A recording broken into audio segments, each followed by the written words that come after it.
Votre invité à présent dans la grande interview en direct sur Boursorama, c'est l'économiste Patrick Artus. Bonjour Patrick. Bonjour David. Bon, quelques jours après la COP28, l'AIE nous a rappelé cette réalité. Jamais le monde a consommé autant de charbon qu'en 2023 et ça va continuer.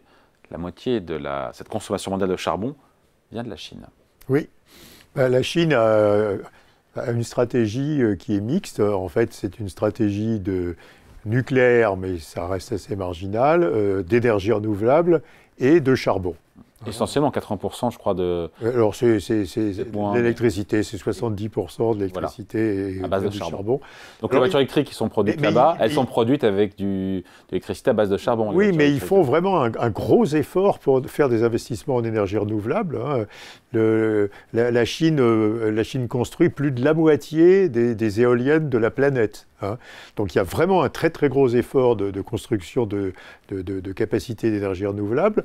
Et cela étant, compte tenu de la taille de l'économie et compte tenu du fait qu'ils ont encore 5% de croissance cette année, eh bien le poids des énergies fossiles continue à être extrêmement élevé parce que le parc d'énergie renouvelable n'arrive pas à rattraper le PIB de la Chine. Donc quelque part, quand la France dit vouloir sortir, je crois en 2027, définitivement du charbon, quelque part, c'est une goutte d'eau dans l'océan, puisque derrière, on a la Chine qui carbure toujours au charbon, et ça a continué pendant encore quelques années. Oui, et l'Inde aussi a utilisé derrière, le charbon. Enfin, et l'Inde aussi a une stratégie assez mixte. C'est beaucoup de renouvelables et du charbon. Tous les efforts qu'on va faire, nous, en Europe, aux États-Unis, ils ne sont pas vains si les autres pays, encore une fois, c'est tout le sujet de la COP, si tous les autres grands pays, notamment émergents, asiatiques ou pas, ne font pas ces efforts-là. En même temps, eux, ils sont en phase de décollage. On peut comprendre aussi qu'ils n'aient pas envie qu'on freine leur... la Chine n'est plus en phase de décollage, oui. mais c'est un argument qu'on peut utiliser pour l'Inde. Je ne crois pas que c'est vain. Imaginez même que l'Europe soit la seule sur la planète à faire un effort de décarbonation. Donc on continue sur la tendance qui veut que, a priori, on n'aura plus d'émissions de CO2 ou d'autres gaz à effet de serre en 2050. Je crois que même si les autres ne le font pas, ça sera un bon investissement pour l'Europe. Parce que les désordres climatiques vont beaucoup augmenter et à un certain moment, les opinions publiques dans les autres pays vont forcer les gouvernements à changer de politique, à passer une politique de décarbonation. Mais si l'Europe a investi dans la décarbonation extrêmement rapidement et très précocement, elle aura un avantage technologique pour l'industrie décarbonée et les productions décarbonées, et donc elle gagnera des parts de marché vis-à-vis des pays qui n'ont pas fait cet effort. Donc je crois que même si pour l'instant on a un bilan assez négatif dans l'ensemble des pays émergents de la décarbonation, il ne faut pas que l'Europe arrête ses efforts parce que ça sera à terme un avantage compétitif pour l'Europe. En même temps, en voulant se décarboner, en voulant réussir cette transition énergétique, en France, on utilise des éoliennes chinoises, des panneaux photovoltaïques chinois, des batteries... Pour l'instant, des batteries photovoltaïques chinoises, oui. Des éoliennes, on a encore plusieurs grands constructeurs européens. Français en tout cas. Alors danois, allemands, espagnols, etc. Il y a un vrai danger qui est lié à la situation de déflation en Chine. La Chine a une baisse de ses prix industriels parce qu'elle a des excès de capacité dans beaucoup d'industries. Notamment dans le solaire. Et y compris dans le solaire et dans l'éolien maintenant. Et le problème, c'est que la Chine va commencer à exporter ces excès de capacité avec un vrai danger qui est d'abord de faire baisser beaucoup les prix du solaire, c'est déjà fait des éoliennes dans le reste du monde, et puis que cela se fasse au détriment des producteurs européens. Et qu'est-ce qu'on fait ? Alors, ça sera très compliqué parce que... Ça pose aussi la question des voitures électriques aussi. Voilà. Alors, sur les voitures électriques, on peut toujours invoquer un instrument qui est un argument qui est l'argument d'industrie naissante. Vous savez que le protectionnisme est parfaitement justifié quand vous avez une industrie naissante qui est confrontée à la concurrence d'une industrie mature dans d'autres pays. Donc si les Chinois ont une industrie de l'éolien mature et si les Européens ont une industrie naissante de l'éolien, il est théoriquement et moralement justifié de mettre des droits de douane et de se protéger parce que si vous ne protégez pas, vous ne développerez jamais votre industrie européenne, parce que vous aurez toujours une taille trop faible, et ce sont des industries avec des rendements d'échelle très croissants. Donc on peut vraiment évoquer sérieusement l'argument d'industrie naissante, qui a été développé dans le cadre de la croissance des pays émergents. Les pays émergents sont très justifiés, alors les pays pauvres, les plus pauvres, sont très justifiés à protéger leur industrie naissante par de la protection, par des droits de douane, parce que sinon elle ne se développera jamais, elle ne sera jamais compétitive. Ouais. Autre sujet dans l'actualité, ces attaques en mer Rouge par des rebelles houthis qui sont proches de l'Iran, qui ont des conséquences sur le transport maritime. Tous les grands armateurs ont suspendu provisoirement le passage de leurs navires et leurs méga-tankers sur cette autoroute de la mer. Est-ce que c'est une menace ou pas pour le commerce mondial? C'est une menace en termes de coût. Alors, la solution désespérée, c'est de repasser par le cap de Bonne-Espérance, de repasser par le sud de l'Afrique et de ne plus passer par le canal de Suez. Mais enfin, ça serait une solution extrêmement coûteuse en termes de coûts de transport. De délai, de coûts. De délai, de coûts de transport. À ce stade, c'est une menace ou pas pour le commerce mondial? Là, il y a eu plusieurs attaques. Enfin, c'est pas systématique, mais il y a eu plusieurs attaques. Les rebelles Hutus sont liés à l'Iran, on le sait clairement. Donc l'Iran joue un jeu quand même assez bizarre en soutenant ces attaques. C'est pas une menace en termes de production, c'est une menace en termes de remontée à la fois du coût du transport maritime, du fret maritime, et de remontée des primes d'assurance qui sont déjà très élevées. Beaucoup baissé d'ailleurs, le fret maritime, on se souvient pendant le Covid, et les prix avaient explosé pour finalement s'effondrer. Je ne me rends pas compte où est-ce qu'on est d'ailleurs aujourd'hui en matière de... On est revenu à peu près au tarif de 2019, d'avant le Covid. Il y a eu pendant le Covid, il y a eu un phénomène assez bizarre qui a été, on a eu une croissance extraordinairement forte et inattendue de la consommation mondiale de biens. Et parce que tout le monde était bloqué chez soi, donc faisait des travaux, achetait des vérandas, achetait des meubles de jardin, achetait de la hi-fi, etc. Donc le commerce de biens, le commerce d'électronique a explosé, ce qui avait créé une véritable tension sur les capacités du fret mondial, du transport maritime. On n'a plus cette tension aujourd'hui. Les cours du fret sont rebaissés, mais il y a ce danger. Il y a ce danger, et donc à nouveau, ce n'est pas un danger sur la croissance mondiale, c'est un danger sur les prix du fret et sur les tarifs d'assurance maritime. Qui pourrait donc être orienté à la hausse. À votre place, vendredi, il y avait le gouverneur de la Banque de France, François Villeroy-de-Galhau, qui est venu le lendemain de la BCE, et qui nous a dit ne pas exclure un rebond technique de l'inflation. Il a dit de quelques dixièmes de points, mais petit rebond qui ne suffira pas à casser la tendance de fond de désinflation. Mais écoutez, moi je me demande où on voit la tendance de fond de désinflation. Quand on passe de 10,6% en novembre 2022 à 2,4% en glissement annuel en novembre. Mais quand même, l'inflation. En matière d'inflation. Oui, l'inflation, c'est fondamentalement c'est deux choses. C'est l'inflation salariale et c'est l'inflation importée. Alors l'inflation importée aujourd'hui est très négative. Les prix des importations de la zone euro ont baissé de 8% sur un an parce que nous oublions. Nous sommes en plein dans la période où, il y a un an, on avait le pic, on était proche du pic des prix des importations en 2022, et aujourd'hui, on a un prix des importations bas. Vous mettez le pétrole là-dedans, vous mettez l'énergie. Et il y a le pétrole, il y a beaucoup les métaux industriels, il y a aussi le transport aérien, le transport maritime, il y a des services, il y a les semi-conducteurs. Et donc ça baisse de 8%. Alors ça baisse, l'ensemble des prix des importations de la zone euro est en baisse de 8% sur un an. Si vous vous placez dans 3-4 mois, cette baisse aura complètement disparu, parce qu'on aura complètement oublié la période, dans le calcul sur 12 mois, la période de la fin de 2022, où les prix étaient élevés et baissés, donc on n'aura que des prix bas. Donc les prix des importations vont remonter à peu près de 8%. Le poids des importations dans la zone euro, dans le PIB, dans la demande intérieure, c'est 30%. Et donc ça fait mécaniquement un supplément d'inflation de 2,4 points. Pourquoi ça remonte de 8%? Parce que ça reste au même niveau. Parce que vous passez de -8 à 0, quoi. Mais si on reste à zéro? On reste à zéro, mais on devient de moins 8. Donc, dans le 2,4% d'inflation aujourd'hui, il est intégré le fait que le prix des importations soit en baisse de 8%. Ouais. Et cette baisse de 8% fait baisser l'indice global des prix de la zone euro de 2,4 points, quoi. Et donc, vous allez regagner ces 2,4 points à la hausse. Donc, premier argument, il y a un énorme effet de base qui fait baisser pendant quelques mois beaucoup l'inflation. Deuxième argument, les coûts salariaux sont toujours en croissance. Si vous regardez le coût salarial unitaire de la zone euro, c'est-à-dire les salaires d'où vous déduisez les gains de productivité, il a augmenté de 6,2% sur un an et il continue à accélérer, à la fois parce que les salaires croissent de plus de 5% et à la fois parce que nous perdons de la productivité. Et donc l'inflation salariale de la zone euro. D'ailleurs, ça correspond au prix du PIB. Hein. Le prix du PIB, c'est le prix de la valeur ajoutée produite dans la zone euro. Le prix du PIB est presque à 6% de hausse. Donc aujourd'hui, qu'on comprenne bien, on est à 2,4% en glissement annuel en zone euro en matière d'inflation. On est où en début d'année et on finit où? Parce que la BCE nous dit, écoutez, c'est difficile. Nous dit 2,7% d'inflation en moyenne, je pense.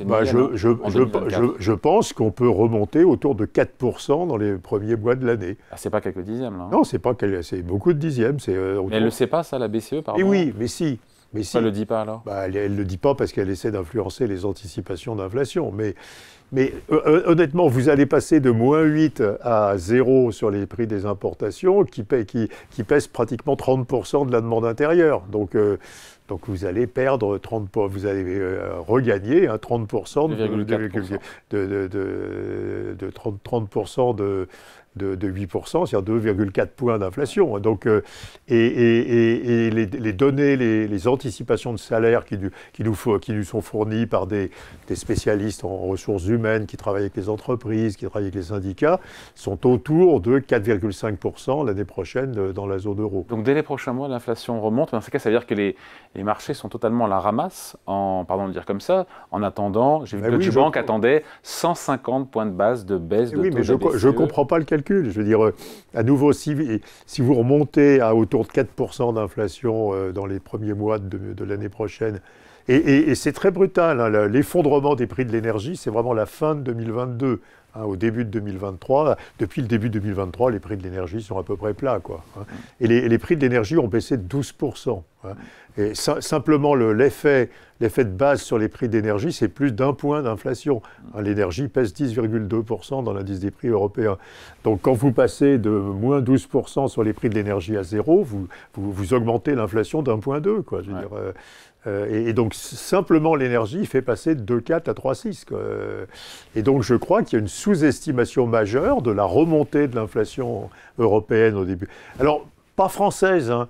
C'est assez différent sur la France. Hein. Je parle de la zone euro. Hein. Je ne sais pas dont le gouverneur parlait, mais je parle de l'inflation de la zone euro, ce qui compte pour les taux d'intérêt de la BCE. Hein. Et donc, on va avoir une remontée assez forte de l'inflation en début d'année. Et le maintien d'une inflation assez forte pendant toute l'année, parce que les hausses de salaire ne faibliront vraiment qu'en 2025. Quoi. Donc je suis sûr que le scénario des marchés financiers de 150 points de base de baisse des taux ne sera pas réalisé.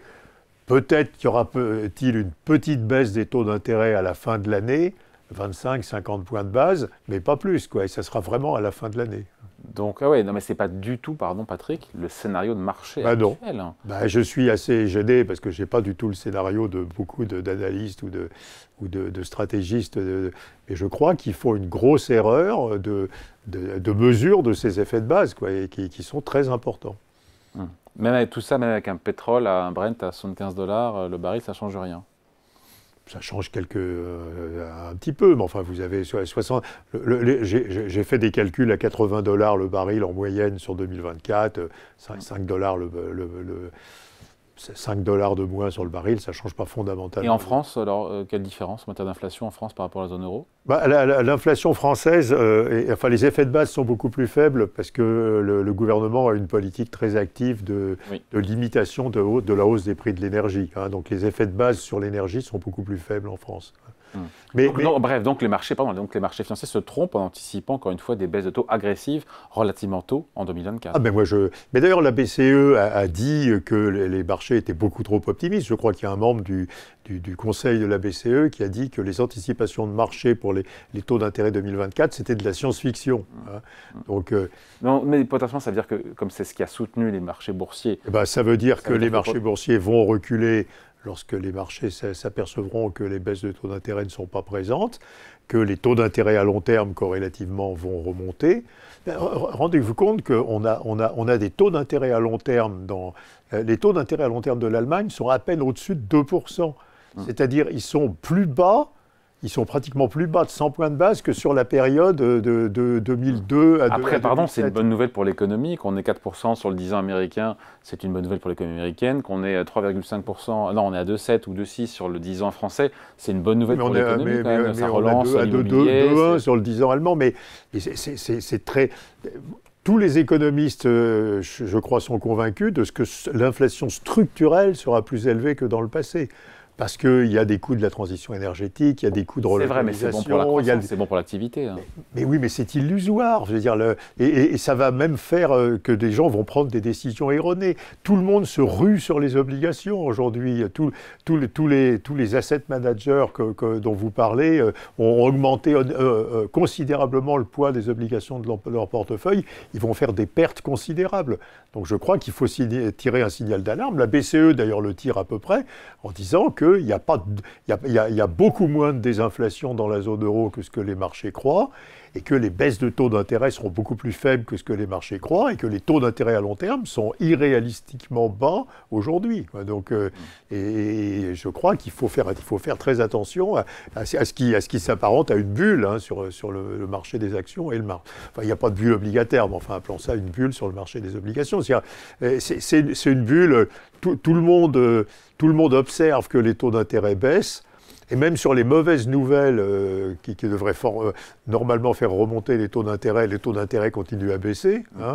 Ouais, en même temps, aux États-Unis, alors on sent que Wall Street se met à avoir un petit doute sur une baisse de taux rapide, à savoir dès le mois de mars 2024. Il faut dire que le président de la Fed de New York, John Williams, pas le compositeur de Star Wars, mais le patron de la Fed de New York, a déclaré qu'il était prématuré de penser à une baisse des taux. Là, encore une fois, il y a trop d'optimisme, même si on aura... Oui, mais la Fed va dégainer plus tôt et plus fort, a priori, ces baisses de taux en 2024. Et d'abord, vous pouvez comparer les États-Unis à la zone euro. Si vous comparez l'inflation hors énergie et alimentation, et hors loyer imputé aux propriétaires de leur logement, qui est un truc bizarre aux États-Unis, qui stimule bizarrement et qui crée un biais sur l'inflation. Vous avez une inflation américaine qui est à 2,5%, une inflation européenne qui est à 4,2%.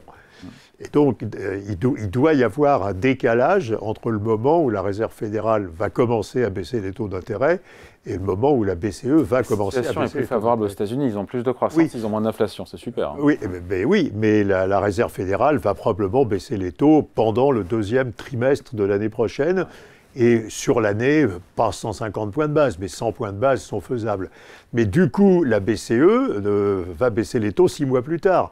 Donc c'est un scénario de baisse des taux à la fin de l'année et beaucoup plus faible que les marchés anticipent. Bon. Et donc sur le CAC 40, on parlait de bulles. On a un CAC 40 qui est repassé sous les 7600 points, quasiment entre 16 et 17% de hausse depuis le début de l'année. On se dit quoi? On se dit que c'est paradoxal quand on voit l'état de stagnation en zone euro. Qui est encalminé dans la croissance zéro. J'ai toujours été assez positif sur les actions européennes parce qu'il y a des facteurs d'optimisme. Les entreprises européennes n'ont pas du tout payé une partie de la baisse de l'activité ou de la hausse des prix des matières premières. Hein. Ce sont les ménages et les entreprises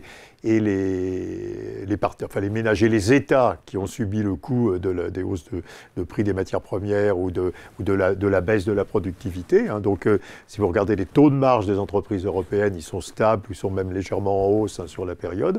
Donc, il y a des résultats d'entreprises qui sont beaucoup plus favorables que historiquement dans une période comparable dans le passé. Et deuxièmement, la très forte baisse des taux d'intérêt réels de la zone euro qui a eu lieu jusqu'à la fin de 2019 n'a pas provoqué de hausse corrélative des cours boursiers. Si les cours boursiers avaient suivi les taux d'intérêt réels de la zone euro, comme les taux d'intérêt réels on aurait été à 8 000 moins 2, points. On aurait été à 9 000 points sur le CAC 40. Donc on a une modération à la hausse des cours boursiers qui implique que lorsque les taux d'intérêt réels remontent, il n'y a pas non plus de catastrophe à la baisse. Mais enfin, aujourd'hui... Vous êtes gêné ou pas aujourd'hui par ce rallye de fin d'année? Mais oui, enfin, aujourd'hui, moi j'étais assez confortable avec un indice CAC entre 7000 et 7002, si vous voulez.